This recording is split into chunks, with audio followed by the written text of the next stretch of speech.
It's an honor to be here in Mobile with you today and to continue to discuss the impacts that the general fund proposal, if there is no extra revenue that comes into our system, how it will affect especially people dealing with mental illness, intellectual disabilities, rehabilitation services, those that the people like AltaPointe, the patients that you see.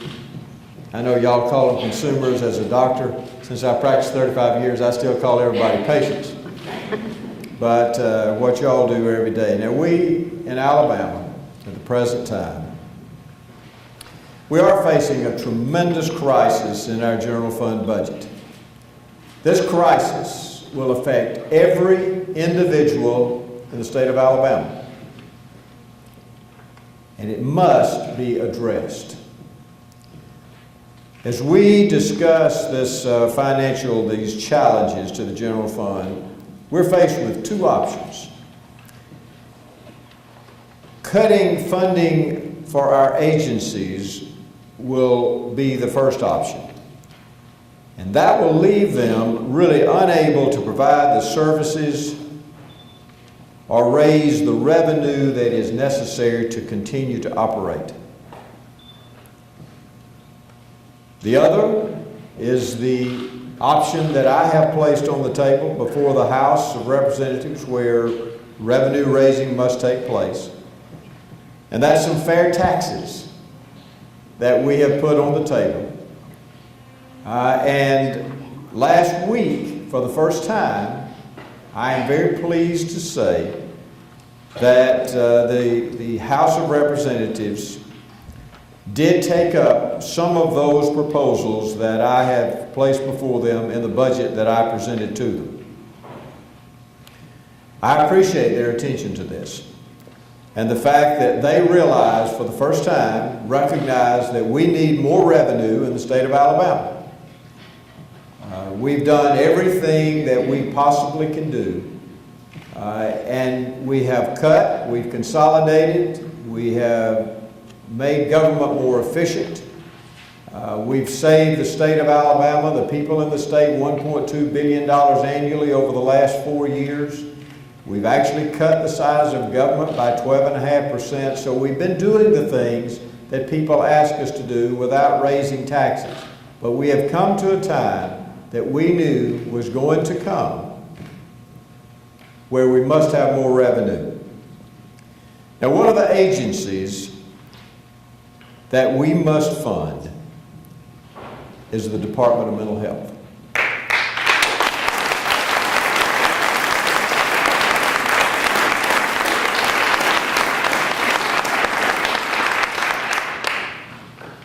You know, I asked my cabinet directors a few weeks ago to compile a detailed list of the impacts to their agencies. I went back to them 3 or 4 times and I said, do not tell me things that will not result if you do not have enough money. I said, we are not crying wolf on this issue. I said, be as factual as you possibly can. And they gave me 300 pages of cuts, of things that will be cut if we do not come up in the legislature, if we do not come up with some extra revenue. I want to say this about mental health. This affects the lives of people. Now, many of the things that we've talked about cuts as far as the government is concerned, like closing state parks, things like this, that does affect the livelihood of those who work there. And it affects recreation and the enjoyment of our state. Those are important. But nothing is more important than the lives of people. And our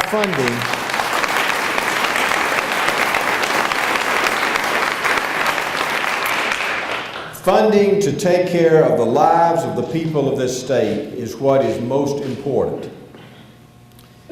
I want to say this about our Department of Mental Health. You know, we've made tremendous progress over the last 4 years. And in fact, when I came in office, one of the things that I said was that we were going to obey the Olmstead Act. We were going to get out of institutions those who did not need to be in an institution. And that's exactly what we did. Individuals need to be treated as much as possible on an outpatient basis in community settings, in hospitals, and in settings like y'all do here at Alta Point. And this is the best way. It's also the most efficient way. Financially, it's the most efficient way. But people with intellectual disabilities do not need to be in institutions. They never should have been in institutions.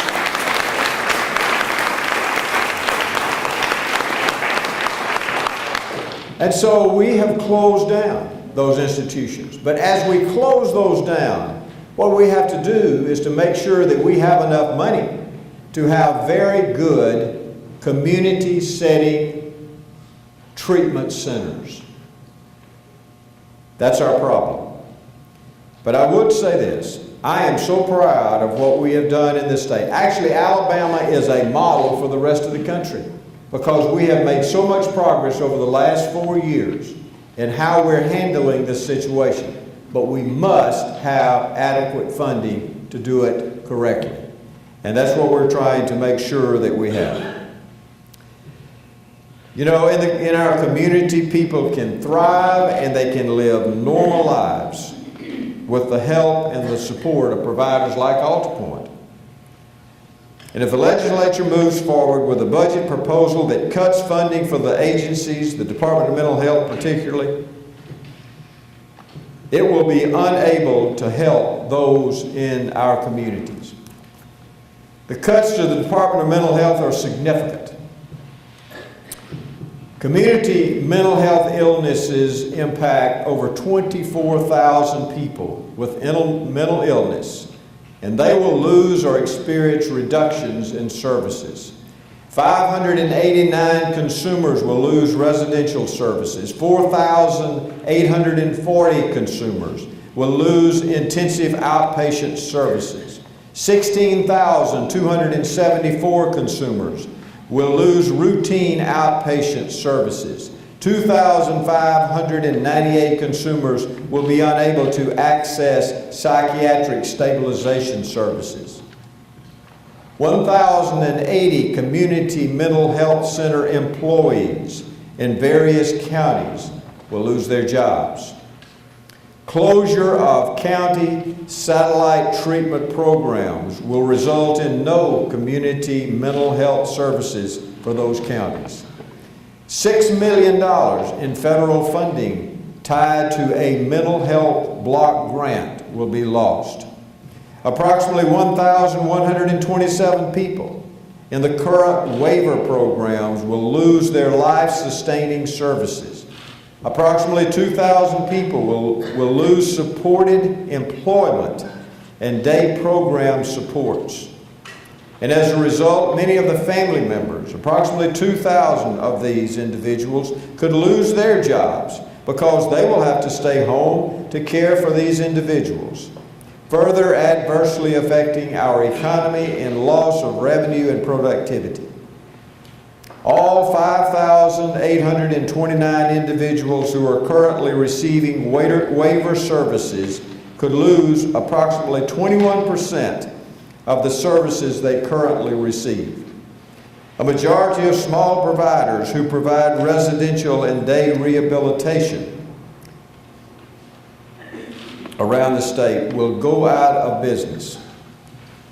Over 3,000 individuals currently on the waiting list for waiver services will not receive them. And the total impact, including state funding, which is approximately $35 million, and $64 million in federal matching funds. So the total amount that will be lost unless this budget is funded is $99 million. And the staff at our Department of Mental Health has done a great job to transition our patients out into the community, as I've already said. Any further cuts to mental health is unacceptable. And it will work against the reforms that we've already made and that we're continuing to make. I presented a plan that would not cause any of the drastic cuts to the Department of Mental Health. My plan is simple. It's based on fair taxes. And these proposals will have a minimal impact on our citizens, but it will have a significant impact on the services government provides, like the Department of Mental Health. I do encourage you, all of you, to contact your representatives. It's in the House right now because revenue measures have to start first in the House. Contact your House of Representatives, the members, tell them it's okay. Even if they said they would never vote for a tax, tell them it's okay to solve problems. This is a crisis, and we were sent to Montgomery to solve problems. It is a crisis, but it can be averted. So tell your representative that it's okay. Tell your senators, because this is going to be coming to the Senate in the near future.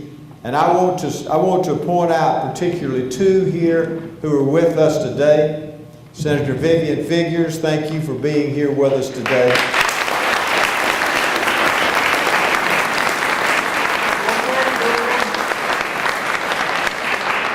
And Senator Bill Hightower, thank you for being here with us today also.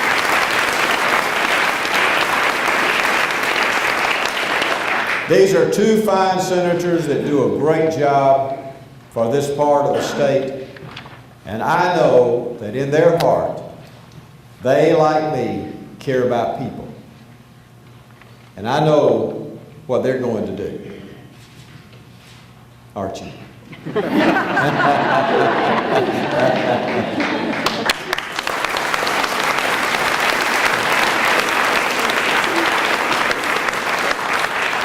They are going to help us solve this crisis. Again, thank you for letting me be here with you today. You know, it's not easy for a conservative Republican governor to stand before any group and say, we need to raise taxes. But I will always put people over taxes. I will always put people over what, even politics, because we need to take care of the lives of people of this state, and particularly those who are affected with mental illness, intellectual disabilities, and those that are going through difficulties with rehabilitation related to drugs or alcohol. And those are the three groups that primarily we're talking about. So thank you for letting me be here with you today, and thank y'all for your support. Continue this support. Let me tell you, it makes a difference. On Friday afternoon, I spent all Friday up in Huntsville. Friday afternoon, I met with a number of House of Representatives members, and they said, we have had so many calls from those dealing with mental illness, intellectual disabilities, that type thing. So you are reaching the representatives, you're reaching the senators. Keep it up. They need to hear from you. Okay? So they need to hear from you. So thank you for letting me be here today. God bless you.